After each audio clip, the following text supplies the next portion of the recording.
Hello everyone, I hope you all are doing well. आज के lesson में हम पढ़ने वाले हैं फर्स्ट फ्लाइट बुक से पोएम जिसका नाम है द बोल पोएम। तो आइए स्टार्ट करते हैं अपनी पोएम को। अ बॉय लूसिस अ बॉल, एक लड़का एक गेंद खो देता है। ही इज़ वेरी अपसेट, वह बहुत परेशान है। A ball doesn't cost much, nor is it difficult to buy another ball. हालांकि एक गेंद की ज़्यादा कीमत नहीं होती है और न ही दूसरी गेंद को खरीदना मुश्किल होता है।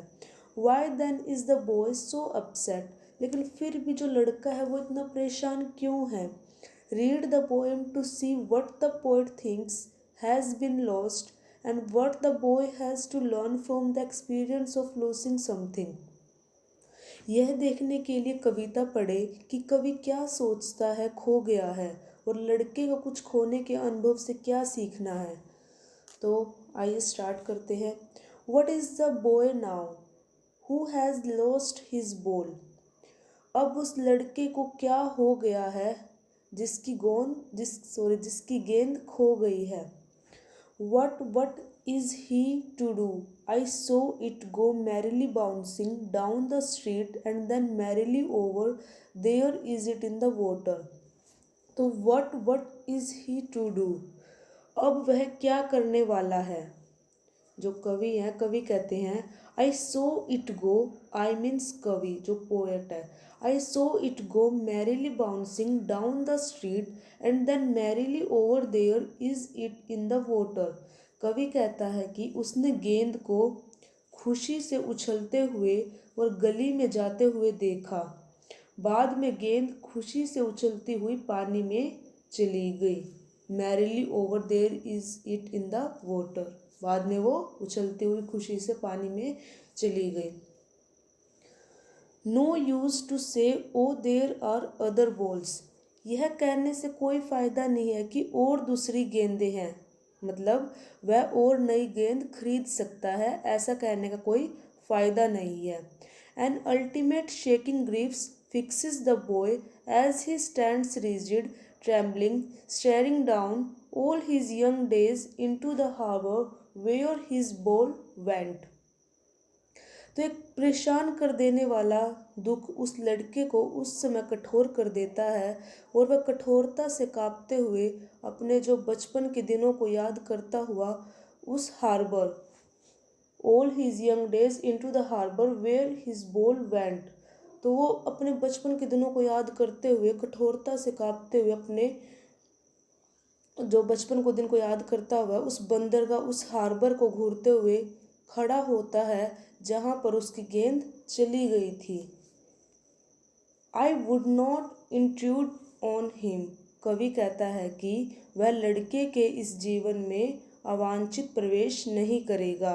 आई dime another ball is worthless, तो जो कवि है वो कहते हैं कि उसे गेंद खरीदने के लिए एक सेंट का सिक्का देना या दूसरी गेंद का उसके सामने प्रस्ताव रखना बेकार है। He senses his responsibility in a world of possessions, अब वह भौतिक संसार में पहला रिस्पॉन्सिबिलिटी का एक्सपीरियंस करता है, अनुभव करता है। People will take balls, balls will be lost always little boys, लोग गेंदें खरीदते रहेंगे और छोटे लड़के तो हमेशा खोते रहेंगे। And no one buys a ball back, money is external. And no one buys a ball back, और कोई भी खोई हुई गेंद को वापस नहीं खरीद सकता। मनी इज़ एक्सटर्नल, जो मनी है, जो धन है, एक बाहर की चीज़ है। He is learning well behind his desperate eyes the epistemology of loss, how to stand up, knowing what every man must one day know and must know many days how to stand up. He is learning well behind his desperate eyes. वह अपनी निराश आँखों से सीख रहा है, वह खोने के ज्ञान शास्त्र को सीख रहा है। द एपिस्टेमोलॉजी ऑफ लॉस, वह खोने के ज्ञान शास्त्र को सीख रहा है। How to stand up, knowing what every man must one day know and most know many days how to stand up. तो वह सीख रहा है कि इसका सामना कैसे किया जाए।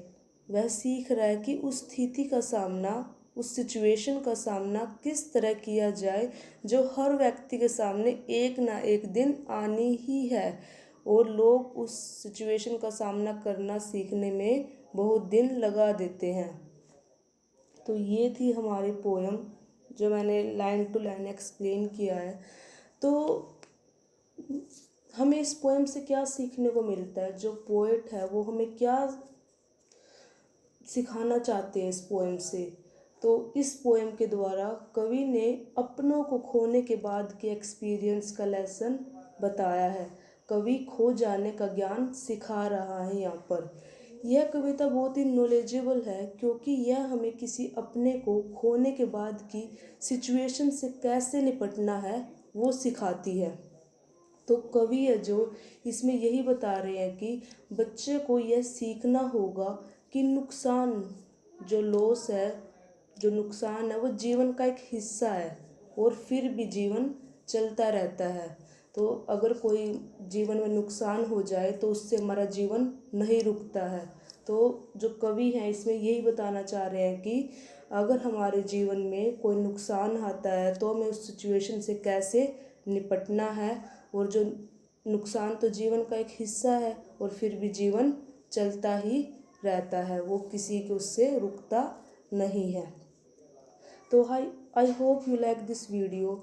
अगर आपको ये वीडियो थोड़ी सी भी अच्छी लगी हो तो प्लीज़ इस वीडियो को लाइक, शेयर एंड सब्सक्राइब करना मत भूलिएगा। Thank you so much.